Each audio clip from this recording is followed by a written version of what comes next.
Hello, everybody, and welcome into today's episode of Around the Slice. I was fully ready to come on to this and give you guys my game preview for the Bills Steelers preseason game this Saturday, which is in 2 days. We'll still get to that, but unfortunately, I have some just awful, devastating news that we need to discuss. Unfortunately, heading into Bills Steelers joint practice today, Thursday, linebacker Matt Milano suffered a torn bicep in Bills practice yesterday in Orchard Park at One Bills Drive.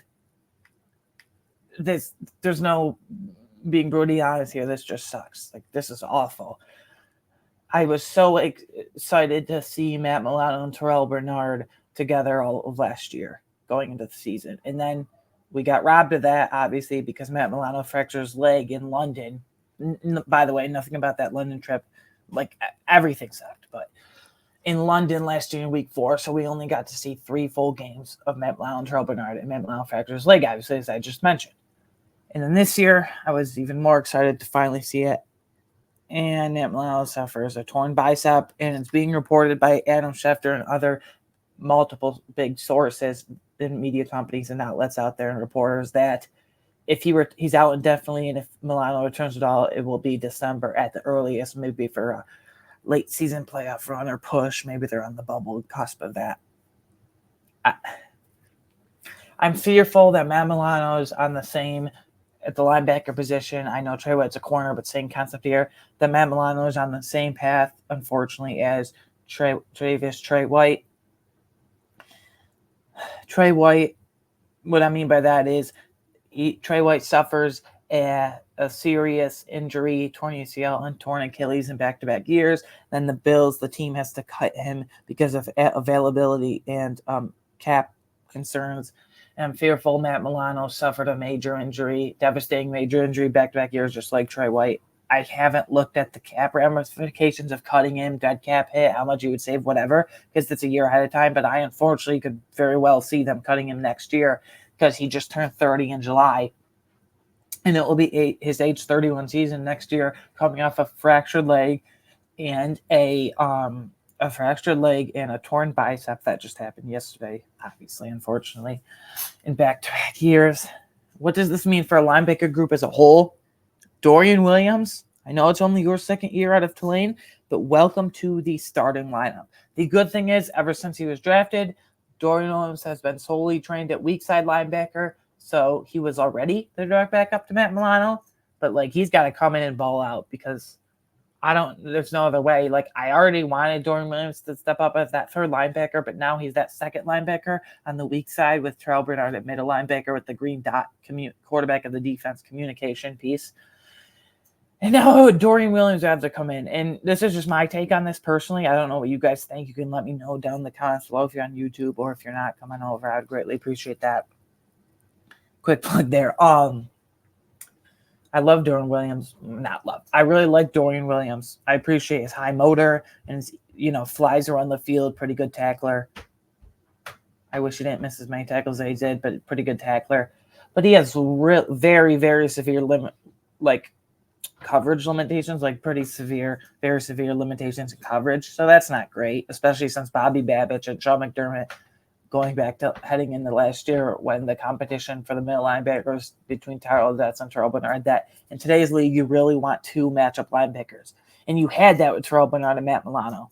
But now, Terrell Bernard is going to have to play out of his mind now to pick up the slack. I know my thoughts about it kind of been all over the place, but I don't even know how to process this right now. But if the team cuts Matt Milano, but it's a harsh reality, but they very might well do. Other than Taron Johnson, there's all your long-time staples of the defense, and you'll have to rely on young players for long-term going forward, which I'm fine with, I guess, if they're injury-prone, but I just hate to see it. And I'm all over the place, but I don't even know what to think right now. This is really devastating, just going into the second preseason game. We're going to be robbed of Terrell Bernard and Matt Milano, 3 games, that's it.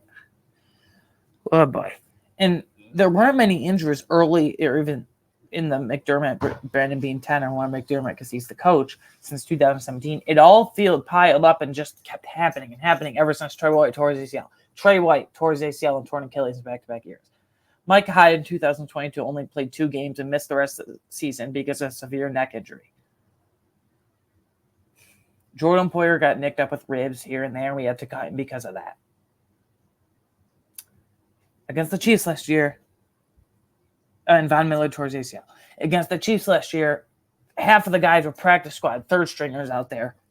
And Rasul Douglas was starting at the opposite corner spot with Christian Benford and Taron Johnson in the slot. But he was playing on one leg, basically. He probably should have been head out. And then you got A.J. Klein out there, ready to pack it up to his family of Florida, Key West, on a vacation. And they call him up, oh, hey, you want to come out of retirement? And then he comes up to retirement, and it's dreadful. You got A.J. Klein out there at 100 years old covering Travis Kelce. And by the way, I will bet my house on this. I'll bet my house that Brandon Beane is able to convince A.J. Klein to come out of retirement, and he's signed by tomorrow. It's A.J. Klein. It's gonna happen, guys. But I have 4 free agent options here. Before I get into this, let me preface this with this is pretty ugly list. Like these are just like washed veterans that don't have much life left in them. But in no particular order, Zach Cunningham, he's bounced around the last few years. Either this is a replacement for Milano or at least competition for Dorian Williams to make him step up even more. Zach Cunningham, okay, I guess, steady veteran. Shaq Leonard, I feel like he's on the verge of retiring himself with all the neck and shoulder injuries he's sustained. That's ruined him pretty much. Quan Alexander, kind of same boat as Zach Cunningham, has bounced around as a veteran. And then Anthony Barr, I don't even know what to think of him anymore. He's 32 years old, going on 33 years old. Like soon, like he's, I guess, an outside linebacker technically, so he's a hybrid rush / stand-up linebacker coverage player. He's decent enough at both. I don't know, like that's not very attractive options I just mentioned, but I'll bet my house on A.J. Klein being signed by tomorrow. But I don't view that as competition for Dorian Williams. And then the linebackers right now we have on the team, it's Deion Jones, Eddie Ulofoshio, Nicholas Morrow, and Balin Spector are all fighting for spots.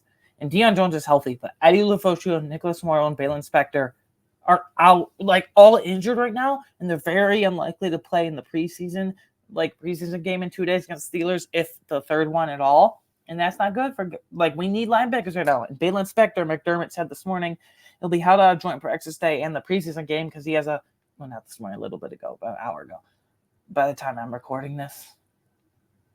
He said this morning about Balin Spector, he'll be held out of joint practice and the preseason game in 2 days against the Steelers, Bill's second preseason game, because he has a calf injury. It will probably be a week or more.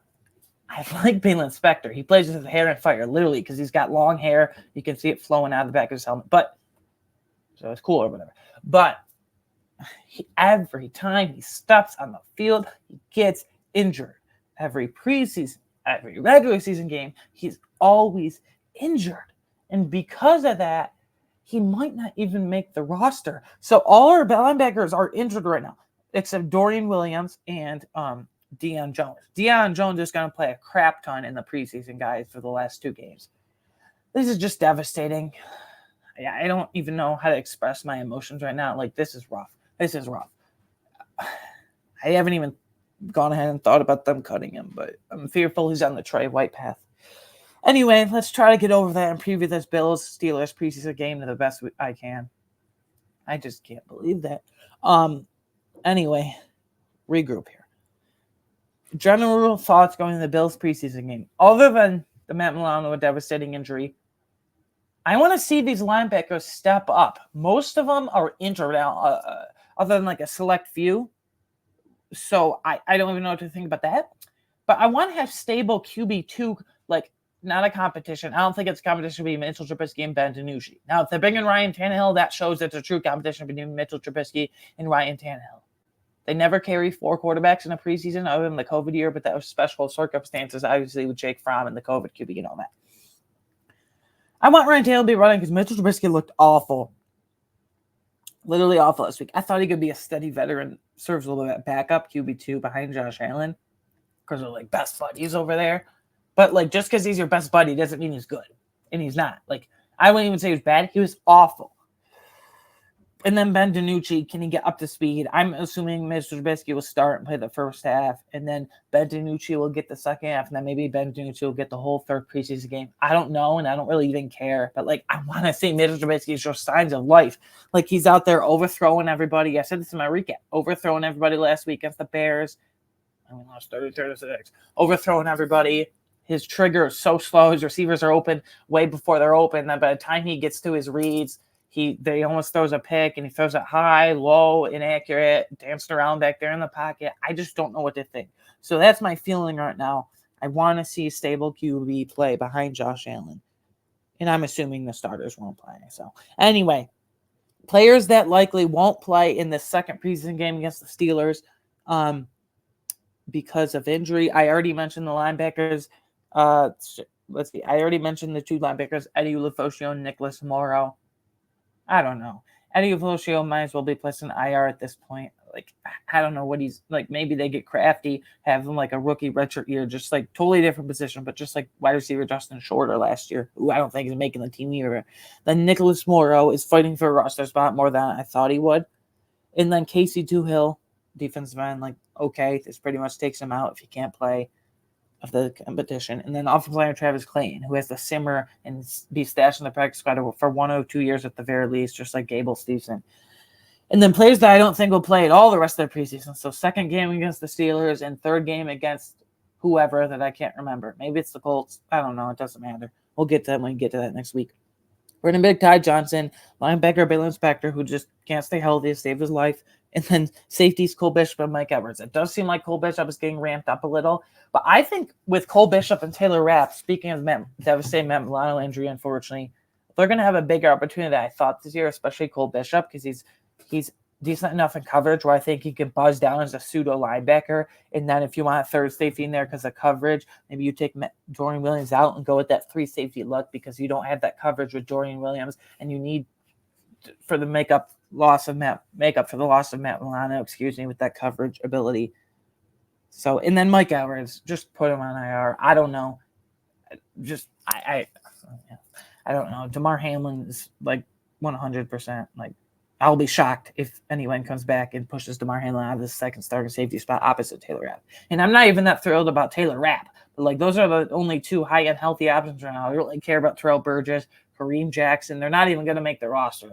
So, anyway, position battles to watch in preseason this year. Well, that I'm continuing to watch at least. Wide receiver depth. So it was between MVS, who dropped his only target last week, Tyrell Shavers, who went 1 and 2 on catches. The first one he caught with ease and went for 7 or 8 yards. The second one he was charged with a drop. I don't fully blame that because, like I said, the awful play in Mitchell Trubisky, it was kind of a tad high throw. Yeah, he probably still could have came down with it. It was probably Shavers' fault more than anything, but 50-50 because it was kind of a high throw from Trubisky. KJ Hamler and Damiere Byrd. I think the signing of Damiere Byrd, to an extent, Deion Kane too, but like whatever. He hasn't caught an NFL pass since 2020, maybe even 2019 even. I know he was pretty hyped at Clemson. He ended up being a 6th-round pick by the Colts, but that's neither here nor there.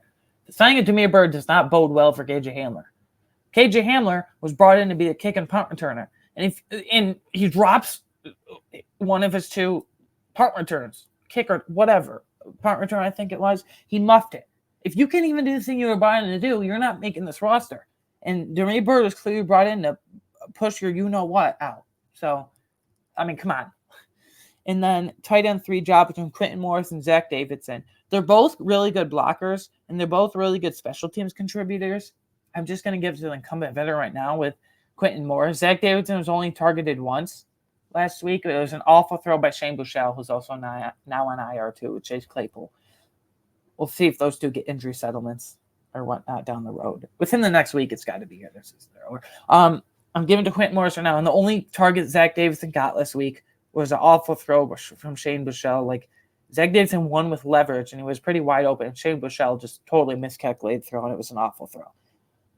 And then offensive line depth. La'el Collins, Tyler Grable, and Richard Garage.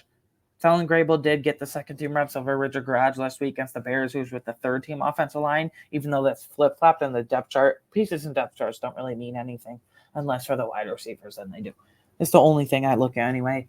No one really stood out here. Leo Collins has been a complete mess, and Tyler Grable and Richard Grad hasn't really done anything to separate themselves. I think those two are battling for the final 9th, potentially 10th offensive line spots. I think Collins, Grable, and Richard Garage are battling for 1, 2 at the most spots because they keep at least 9 offensive linemen, maybe even 10 total.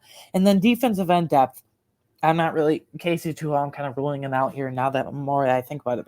Between Cameron Klein, Javon Solomon, and Kingsley Jonathan, I think Javon Solomon is pretty much a 90-95% lock at this point to be that 5th defensive end. It's just a matter of, do they take away from another position, maybe wide receiver, maybe you don't keep a 10 offensive lineman to go heavy at defensive end at the pass rusher spot, and with a 6th defensive end, will that be Kingsley Jonathan, Cameron Klein? Right now, I would the 5th defensive end, Javon Solomon, 6th defensive end, Kingsley Jonathan, but maybe who knows? Cameron Klein pushes Jonathan, and like I said, I'm kind of ruling out Casey too earlier. Then linebacker depth. Well, they're all freaking injured, so what can they do? Nicholas Morrow injured, Eddie Lafosio injured, Bill Inspector injured. Deion Jones by default will probably make this roster. And I swear to God, I feel like Bill Inspector will go on IR again this year. Just cut him. The experiment's over. He's never on the field. And when he is on the field, he gets injured again immediately. So just forget it. Just move on. I'm sorry to be brutally honest there, but like the experiment's over. Like I'm pretty gung-ho about that. Like, come on. 2 players in offense I'm most looking forward to seeing. I had Tyler Shavers last week, so I'm going to go back to the well here, if you will, and do it again. I hope Mitchell Trubisky can get his act together and give him more accurate passes. Like I said, that one drop by Tyler Shavers, he could have came down with it probably, but it was a bit of a high throw, maybe not too egregious, but a bit of a high throw for Mitchell Trubisky. He has a slow trigger anyway. So whether it's Mitchell Trubisky or maybe a lot of work with Ben DiNucci in the second half, I hope Tyler Shavers gets more targets because, like I said, he's in the battle with KJ Hamler right now, who's looking bleak because they were on Demir Bird and MVS, who dropped his only target. And then this is kind of a boring, obviously, unsexy position with offense line. Center, Cedric Van Granger. I don't think the Stars are playing, but if they do, Connor McGovern starting center, I hope Cedric Van Granger gets the second-team offensive line center snaps over Will Clapp and or Alec Anderson because both those players can play center and guard. Tackle in a pinch, too, for Anderson, But if the Stars don't play and Connor McGovern doesn't start center, I would love to see Cedric Van Granger start at center because I think he's lucky to make this roster. It's just, does he even get active on game days if they're going to Will Clapp as well? And then Alec Anderson playing all 5 spots in the offensive line. His best spot at center, obviously. So we'll monitor that for sure. And then 2 players on defense I'm most looking forward to seeing. Defensive ends Cameron Klein and Kingsley Jonathan. Who makes the 6th defensive end spot? Again, if they even keep 6, because I think Javon Solomon is defensive end 5 right now, because you have 4 locks. DeJuan Smith is moved into lock territory just because of his versatility. He can reduce inside just like Greg Rousseau. So you have Greg Rousseau, Von Miller, Adrian Vanstad, DeJuan Smith, and then 5th is Javon Solomon. I'm pretty damn confident about saying that. And then 6 will be Kingsley Jonathan right now as the incumbent, but Cameron Klein's got a lot of juice. He can also reduce inside. I mean, he's damn near 283 pounds to be exact, I believe. So, yeah. And then linebacker Dorian Williams, just time to step the hell up in place of Matt Milano. Like, I love Dorian Williams, but I explained his limitations in coverage earlier. And to me, his ideal role is a kind of change of pace linebacker, just like we use change of pace running backs and third down backs. Change of pace linebacker to come in with Matt Milano, Terrell Bernard, maybe a certain blitz package, maybe a certain sub package. You know, maybe if you want to go 3 linebacker looks. I thought he was going to be a specialized player this year, and honestly, that's how I preferred him in certain sub packages and dime looks and whatnot. But now I think we're going to see a lot more versatility from him, and maybe Taylor Rapp and more so Cole Bishop come in and buzz down a pseudo linebackers, maybe let them attack the quarterback and make up for the very severe coverage limitations that Dorian Williams has. Anyways, guys, I kind of went through that quickly with the preview. I really can't think of anything else right now off the top of my mind other than the Matt Milano injury. I'm just so sad that we're going to be robbed of the Terrell Bernard and Matt Milano. Like that would have been so cool to see. Like, they would have been dominant, and you're going to lose a lot of coverage ability with Matt Milano, and Terrell Bernard's going to have to play him out of his mind. He already did last year, but even more than last year. Anyways, guys, Pretty devastating pretty devastating news with Matt Milano. I don't know. I'll have to simmer on this for a while. It's not going to feel normal. Even throughout the season, it will never feel normal. I'm so scared that Matt Milano, he's already starting to go down the Trey White path. I'll update you with cap ramifications and whatnot next offseason as we go on. But anyways, I will see you, next Sunday or Monday, depending on my schedule. I'll try to get it Sunday, though, 3 days from now. After the Bills Steelers preseason game. Sorry if this felt all over the place. This was just my raw emotions with the Matt Milano injury. I don't even know what to say. I don't know. This defense constantly gets injured. They can never catch a break. But I'll bet my whole house on it. AJ Klein being signed by tomorrow. Come back in for the 100th time at 100 years old. Anyways, I'll talk to you guys after the game. See you later. Lastly, I guess we could talk about something positive to end off. You can follow me on Twitter personally at AWagner13. You can follow the show on Twitter at Around Slice. I was flipping out on Twitter when I saw this news. And flipping out at home too, I guess. And you can listen to the show on YouTube, Spotify, Apple, Spotify, or wherever you get your favorite podcasts. Whatever platform you're on, I greatly appreciate it. This is just a really raw, authentic episode. And if you want to support me on Patreon to get my instant reactions to breaking news, power rankings during the season, stuff like that, extra, exclusive, bonus content, not found anywhere else, mainly not found anywhere else, not even on this podcast. You guys as patrons, that's what you're called. You guys as patrons can get that info. That's patreon.com/runtheslice. And again, that's just $3 a month. And lastly, I'm on the road to 30 subscribers. Help me get there by the time the Bills kick off against the Cardinals on Sunday, September 8th at 1 o'clock p.m. It's going to take me a while to get over this. It'll never feel normal. This defense just can't catch a break. I will see you guys in a few days, or hopefully a much better preseason showing recap than the ugly freaking mess that last week was. Anyway, see you then. Bye.